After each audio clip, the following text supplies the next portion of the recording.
Welcome to the Excel Still More podcast. I am your host, Chris Emerson. I'm here to encourage you in your walk with God. Thank you for joining in. Today's podcast is sponsored by Cunningham Financial Group. John Cunningham is a friend of mine and a brother in Christ, and he can help you with financial decisions and future planning. He's been a big help to me and my family, and I commend him to you. You can reach him at 205-913-1720. I am so thankful you're here, so let's get started.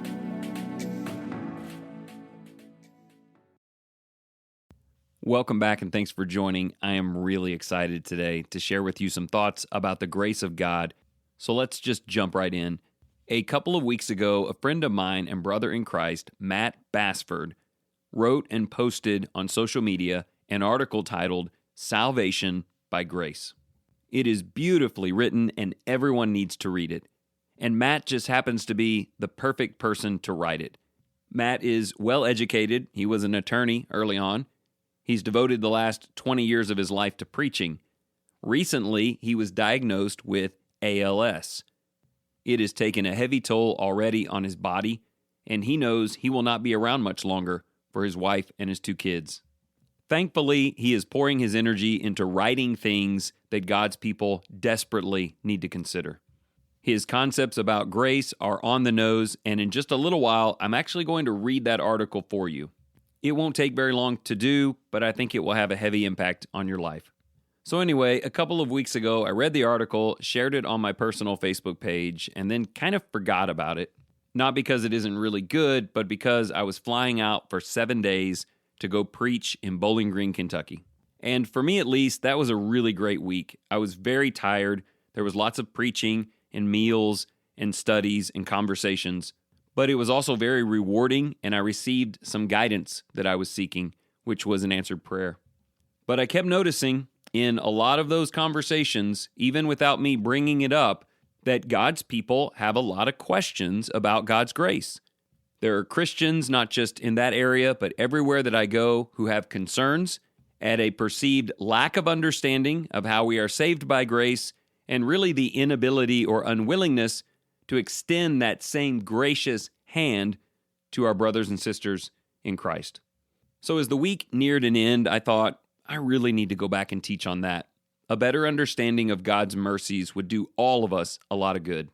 But as I got out of bed early Saturday morning in Bowling Green to go catch a flight in Nashville back to Dallas, I kind of put it on the back burner again. I already had a couple of sermons built on the holy priesthood for the next day, and I figured I would get back to the grace idea before too long. So I boarded the flight home from Nashville at 8 a.m. on Saturday morning. I was still really tired, so I thought, I'm just going to sleep this whole flight. But I was in the middle seat where sleeping is almost impossible. It kind of reminds me of what the genie said in Aladdin. 10,000 years will give you such a crick in the neck.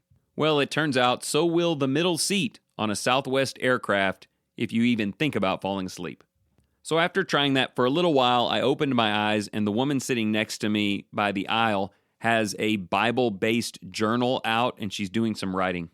And I was trying to find a way to start a conversation, so I reached down and pulled out of my bag my Bible and the ESM journal, and I wrote out a few prayers, and I did some Bible reading.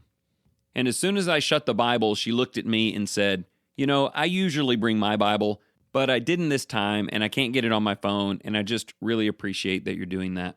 And so we started a conversation, and I told her why I was in Kentucky and some of what I was sharing, and she looked at me with eyes wide and said, I was raised in the Church of Christ. And I was like, hey, that's really cool. But then she immediately goes into this. We were not taught grace. We didn't know what grace was. I had to leave the Church of Christ, to use her wording, in order to learn about God's grace and the Holy Spirit. So I took the next little while, and she was very kind to listen, and I explained that from here in the inside, that is, teaching amongst local churches of Christ, I'm trying to help God's people understand the beauty of God's grace and the value of extending that mercy to others. I took her through some of the things that I preached that week, and I really appreciate that she listened. I feel like at the very least, she knows that there are people among our fellowship who absolutely champion salvation by grace. So we talked for a while, and it went well, I think, and the plane landed, and we were heading over to the terminal, and we got to the point where the fasten seatbelt sign was turned off. And basically simultaneous with that ping sound, a woman 1 row in front of us, directly in front of me, popped her seatbelt off, stood up, turned around, hopped in her seat on her knees, leaned in toward the both of us and said, "I've been listening to your conversation for the last 20 minutes. And I was like, "Oh, that's cool." And she said, "My husband and I were both raised in Churches of Christ." And she looked me in the eye and she goes, "There was no grace. We were not taught about the grace of God, and we felt like if we committed even one sin along the way that we were lost. There was just no confidence in our salvation." So they basically high-fived and talked a little bit, and they allowed me again to express that grace is central to at least my teaching. And they said something cordial like, "Hey, it's just nice to hear that you're working needed change from the inside." And that was kind of it. We talked a bit at baggage claim, and I left. But on the way home, I was thinking, is this the way the world looks at believers like us? Or when people have left the fellowship of a local Church of Christ, is that the impression that they take with them? That there really is no grace and that we can't be confident of our salvation? And I guess more importantly today, what do you think about that? Maybe someone is listening right now saying, "Those ladies are absolutely right." Probably someone else is listening right now saying, "Those ladies are totally wrong."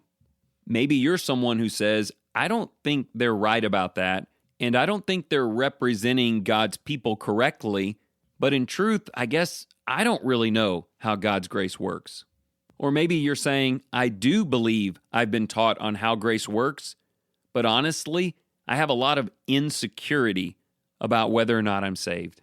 Wherever you are on that, I'm just increasingly convinced that more focus on salvation by grace in Christ is needed among all of God's people.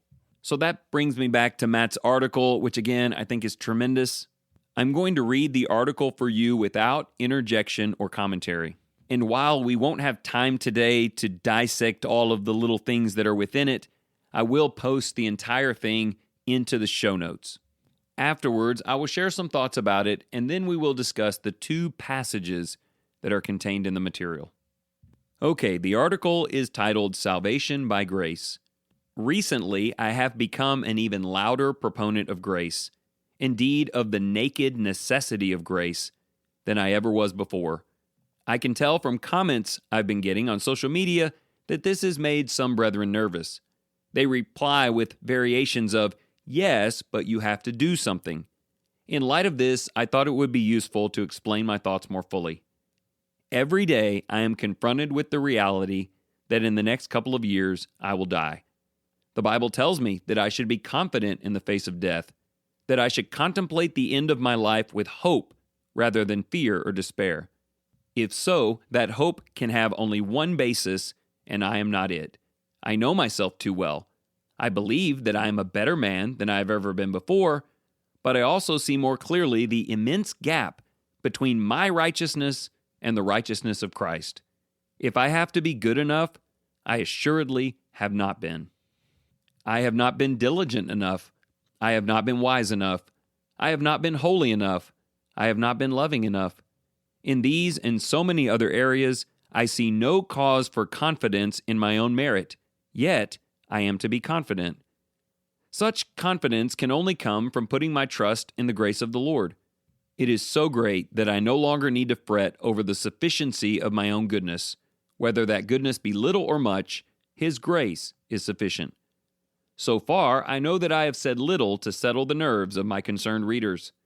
If indeed we rely on the grace of Christ because we can make no meaningful contribution to our salvation, doesn't that lead to an apathetic, do-nothing faith that is unconcerned with sin because God is just going to slosh a bucket of grace all over it? In the first place, I acknowledge that this is not merely a hypothetical. There are millions, both in the Lord's church and outside of it, who treat the grace that they imagine they have received as a license to be worldly. Second, though, the question was answered 2,000 years ago in Romans 6. Too often we go to Romans 6 to find support for our beliefs about baptism, but fail to reckon with the argument that the chapter makes. According to Paul, grace does not release us from the need to do anything. Instead, it puts us under obligation. We are freed from sin, but we become slaves of righteousness. If we truly understand ourselves in this way, the notion of being do-nothing Christians is laughable. Admittedly, earthly slaves are not known for diligence, but even they will work hard when under the eyes of their master. We can never escape the supervision of our master. We must consider ourselves as having no self-will left in the things of the Spirit because we have wholly given over that will to Jesus. We don't even have standing to ask how much or how little we should give, or whether it will be good enough. We already have signed over everything. This dovetails with James' discussion of justification by works in James chapter 2. Biblical scholars have pitted Paul and James against each other for hundreds of years. However, they should have noted that James didn't merely cite Abraham, one of the most illustrious figures of the Old Testament, as an example of justification by works. He also chose Rahab. I've watched Bible classes struggle with Rahab for years. How could God exalt a prostitute who helped the Israelites by lying? However, that's not a difficulty with the text. It's the point. We only become confused when we refuse to class ourselves with Rahab. Rahab did not justify herself by being good enough. She justified herself through the action that is inseparable with genuine faith. Instead of continuing on to destruction with the people of Jericho, she cast her lot with the people of God. It is the same with us. If her service was tainted by lying, how much more is our service tainted by envy, pride, carelessness, indifference, and lack of love? All of us are in the business of offering blemished sacrifices. Nonetheless, like Rahab, we serve anyway. We too have cast our lot with the people of God and are justified in His sight. The grace of the Bible is not a blank check that allows us to sin all the more. It is a demand that we put to death the old man of sin. None of us will ever succeed in so doing. None of us will ever come close.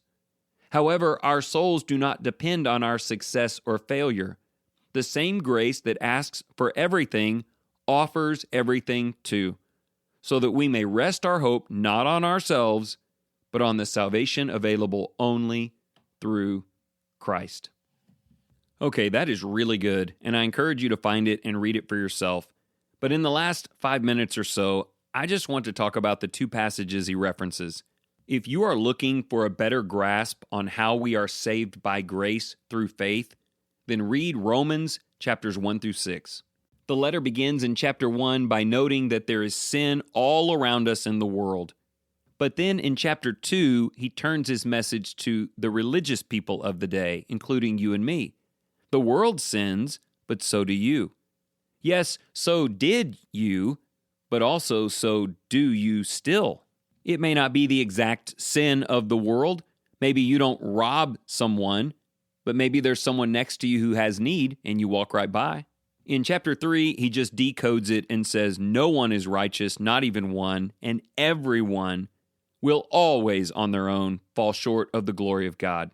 So in chapters 4 and 5, he introduces Jesus, the great and perfect sacrifice, who loved us enough to give his life so that his righteousness can be our salvation.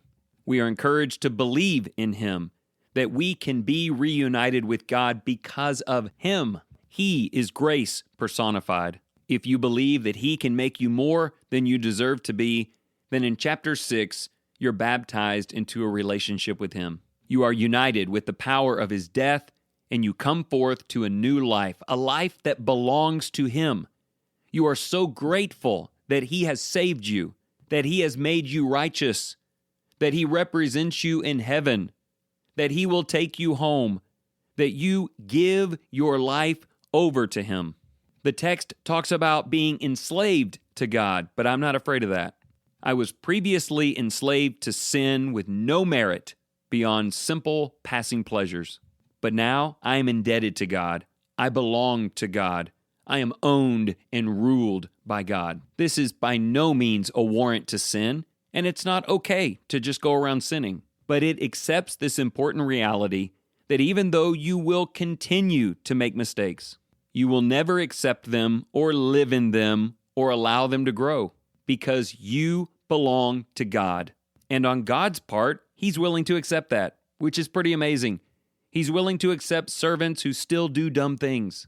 But that's the beauty of it.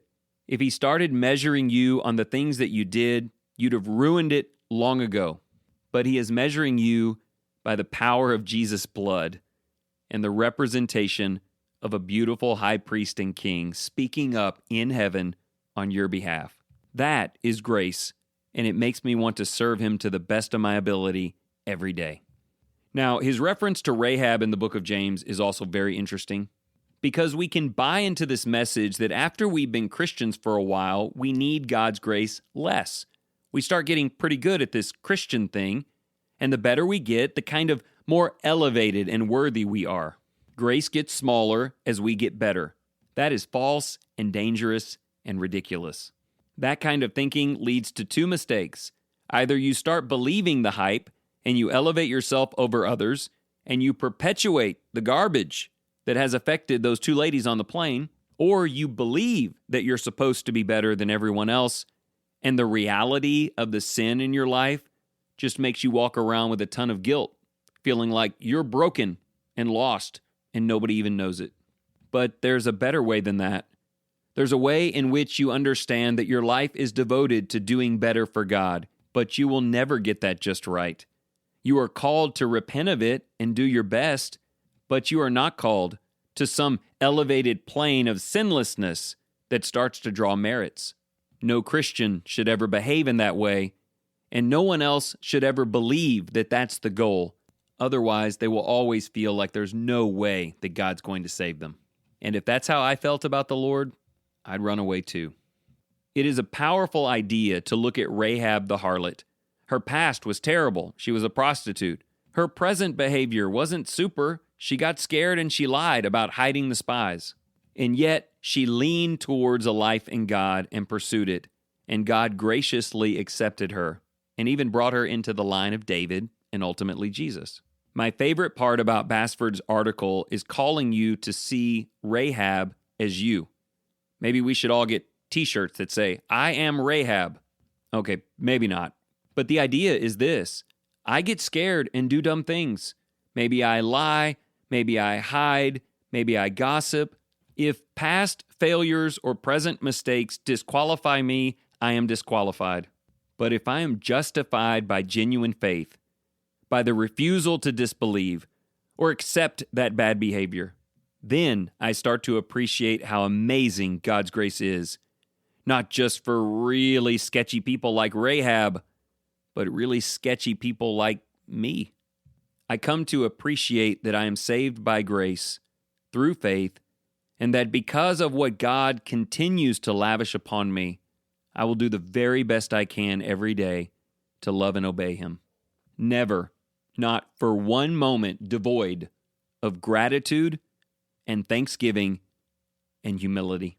The truth is, willful disobedience to the Word, as I was sharing on that flight, will disqualify you from salvation.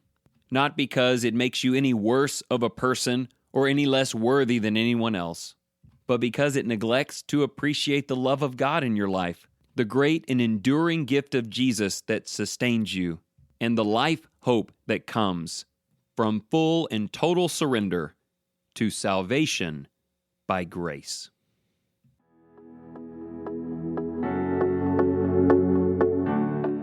Thank you so much for joining in today. If you enjoyed this program, consider sharing it with your family and your friends.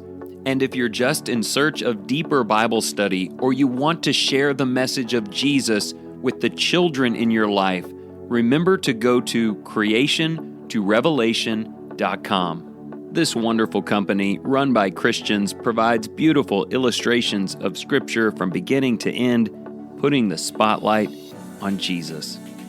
And remember this, whatever you choose to do today in the name of the Lord Jesus Christ, excel still more.